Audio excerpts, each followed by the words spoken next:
I'll provide the complete script in a reusable format. Have you ever seen someone who seemed to have everything in the world, yet looked completely alone?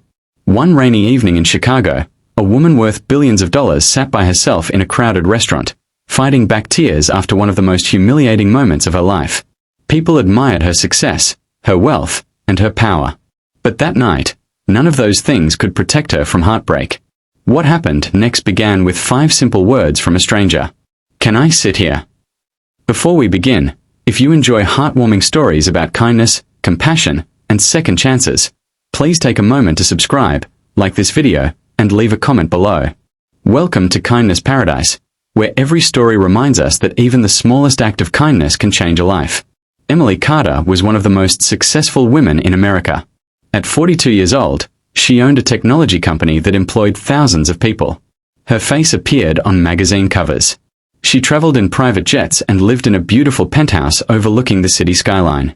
But despite all her success, Emily often felt lonely. For years, she had focused on building her company. While others were starting families, she was working late nights in conference rooms. While friends were getting married, she was closing business deals. One day, her assistant convinced her to try something different. A blind date won't hurt, her assistant said with a smile. Emily laughed. You're probably right. After weeks of hesitation, she finally agreed. That Friday evening, she arrived at a nice restaurant downtown. She wore a simple navy blue dress and hoped for the best. A few minutes later, her date arrived. At first, everything seemed normal. They exchanged greetings and ordered drinks. But as the conversation continued, Emily noticed something strange. The man kept checking his phone. He barely listened when she spoke. Then, after learning exactly who she was, his attitude suddenly changed. He leaned back in his chair and sighed. You know, he said, I don't think this is going to work. Emily blinked in surprise. What do you mean? The man shrugged. I don't want a relationship with someone who is richer and more successful than me. Honestly, it's intimidating. Emily sat silently. Then he stood up. Good luck finding someone. And just like that, he walked away. Several people nearby had noticed. Emily felt her face grow warm with embarrassment. For a moment, she wanted to disappear. The billionaire who could buy almost anything in the world suddenly felt completely worthless. She stared down at her untouched dinner and wondered if maybe she had spent so many years building her career that she had forgotten how to connect with people. A few tears formed in her eyes. Then she heard a gentle voice. Can I sit here? Emily looked up. Standing beside the table was a man holding an umbrella and wearing a worn brown jacket. He looked ordinary. Tired. Kind. Why? Emily asked softly. The man smiled.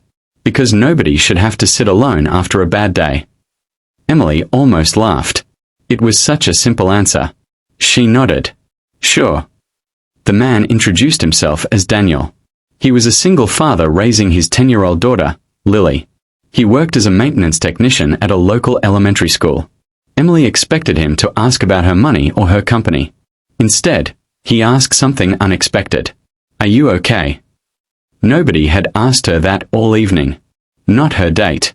Not the people staring from nearby tables. Just this stranger. For the first time that night, Emily smiled. I've had better days. Daniel nodded. I understand. For the next hour, they talked. Not about wealth. Not about business. Not about status. They talked about life. Daniel shared stories about Lily learning to ride a bicycle. Emily talked about her childhood growing up in a small town. They laughed together. The loneliness Emily had carried for years began to feel lighter. When the restaurant started closing, Daniel stood. I should get home. My daughter is waiting. Emily hesitated. Thank you. For what? For treating me like a normal person. Daniel smiled. That's because you are one. Then he walked away. Emily sat there for several minutes thinking about his words. That's because you are one. Nobody had spoken to her like that in years. The following week, Emily could not stop thinking about Daniel and his kindness. Through some careful searching, she found the school where he worked. One afternoon, she visited. What she saw surprised her. Daniel wasn't just fixing broken equipment. He was helping students carry heavy backpacks. He was repairing playground equipment during his lunch break. He was listening to children who needed encouragement. Everywhere he went, he spread kindness. Not because he had to. Because he wanted to. Emily watched from a distance. She realized something important. Daniel possessed something that money could never buy. A generous heart. Over the next several months, they became friends. Emily met Lily, who was bright, funny, and full of energy. Lily quickly grew comfortable around Emily. The three of them spent weekends visiting parks, eating ice cream, and attending community events. For the first time in years, Emily felt like she belonged somewhere. One winter afternoon, Emily learned that the elementary school was struggling financially. The playground needed repairs. Several programs were facing cuts. The students deserved better. Emily could have simply written a check. But Daniel had taught her that kindness was more than money. So instead, she partnered with local volunteers. Parents, teachers, business owners, and community members worked together. They renovated the playground. They funded educational programs. They created scholarships for students. The project transformed the school. But it also transformed Emily. She discovered a joy she had never found in boardrooms or business meetings. The joy of helping others. One evening, as they watched children playing on the new playground, Emily turned to Daniel. "You changed my life." Daniel looked surprised. "I didn't do anything." Emily smiled. "You sat down." Daniel laughed. "That was easy." "No," Emily said softly. "Kindness is never as small as it seems." Years later, people still talked about the improvements made to the school and the opportunities created for hundreds of children. But Emily always remembered the moment that started everything. Not a business deal. Not $1 million investment. Just one simple question from a stranger. "Can I sit here?" Because sometimes the greatest acts of kindness aren't grand or expensive. Sometimes they're as simple as noticing someone who feels invisible. Sometimes they're as simple as listening. As simple as caring. As simple as taking a seat beside someone who needs a friend. And that's the beautiful truth about kindness. You never know whose life you're changing. A smile. A conversation. A moment of compassion. These small actions can create ripples that travel farther than we ever imagine. So today, if you see someone struggling, don't look away. Offer a kind word. Offer your time. Offer your heart. Because the world changes one act of kindness at a time. And just like Daniel, you may discover that a simple gesture can become the beginning of someone's greatest blessing. Here's a completely different version of the story script with a new plot and emotional arc. A woman can have billions of dollars in her bank account and still feel completely alone. One cold evening in New York City, a billionaire sat in a crowded restaurant, staring at an empty chair across from her table. Just 10 minutes earlier, a man had looked at her, laughed, and walked away. What happened next would change her life forever, and it all began when a single father carrying a backpack stopped beside her table and asked one simple question. "Can I sit here?" Before we begin, don't forget to subscribe, like this video, and leave a comment below. Every act of support helps our community grow. Welcome to Kindness Paradise, where stories remind us that kindness can appear when we need it most. Sophia Bennett had everything most people dreamed of. At 39 years old, she owned one of the fastest growing fashion companies in America. She lived in a luxury penthouse overlooking Manhattan. She traveled around the world, appeared on television, and was admired by millions. Yet every night, she returned home to an empty apartment. Success had brought her fame, but not happiness. After years of focusing only on business, Sophia finally decided to give dating another chance. Her best friend convinced her to try a blind date. "You never know," her friend said. "Maybe this will be the beginning of something wonderful." Sophia smiled. For the first time in years, she felt hopeful.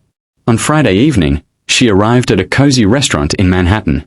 She wore a simple black dress and tried not to feel nervous. A few minutes later, her date arrived. At first, everything seemed fine.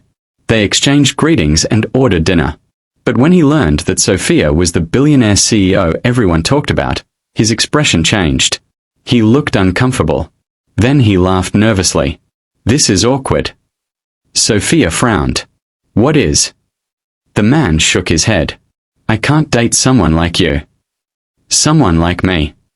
You're rich, powerful, successful. Honestly, I'd always feel second place. Before Sophia could respond, he stood up. I'm sorry, but this isn't for me. Then he left. Just like that. Several people nearby watched the embarrassing moment unfold. Sophia felt her stomach sink. She stared at the untouched meal in front of her. For years she had been judged because of her wealth. Some people wanted her money. Others feared her success. Very few people cared about who she really was. A tear slipped down her cheek. She quickly wiped it away. Then she heard a voice. Excuse me. Can I sit here? Sophia looked up. A man stood beside her table holding a paper bag and a backpack. He looked tired from a long day. His clothes were ordinary. His smile was warm. Sophia blinked. Why would you want to sit here? The stranger shrugged. Because you look like you could use a friend. The answer caught her off guard. For the first time that evening, she smiled. Okay. The man sat down. His name was Ryan Mitchell. He was a widowed single father raising an 11-year-old son named Noah. Ryan worked as a city bus driver. He wasn't wealthy.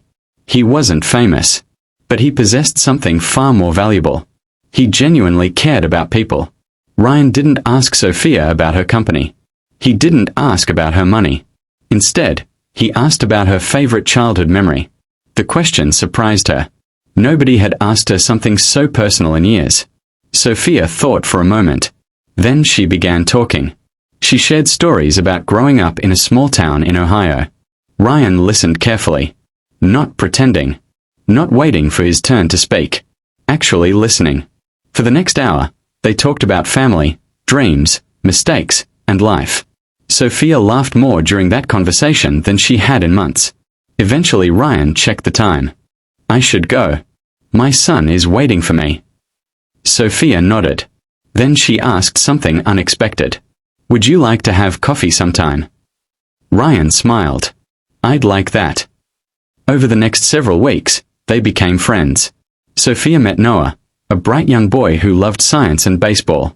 Noah quickly grew comfortable around her. The three spent time together visiting parks, museums, and local baseball games. Sophia discovered something she had been missing for years. Connection. Real connection. Ryan never treated her differently because she was rich. To him, she was simply Sophia. One afternoon, Ryan received terrible news.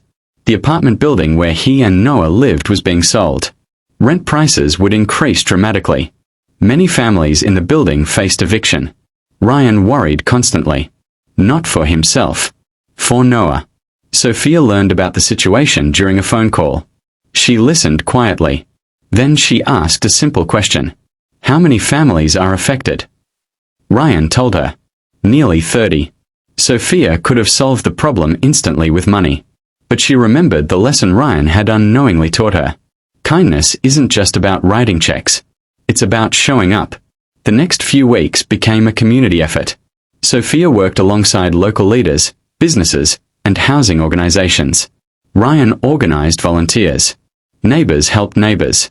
Together they created affordable housing solutions for every family facing displacement. The project saved dozens of families from losing their homes. When the final family moved into safe housing, people gathered for a community celebration. Children played. Parents laughed. Hope filled the air.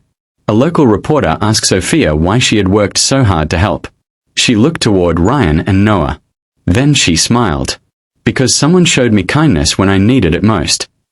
Months later, Sophia and Ryan sat on a park bench watching Noah play baseball. The sun slowly dipped below the horizon.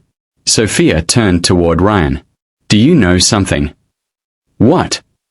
The best thing that ever happened to me wasn't building $1 billion company. Ryan laughed. Then what was it?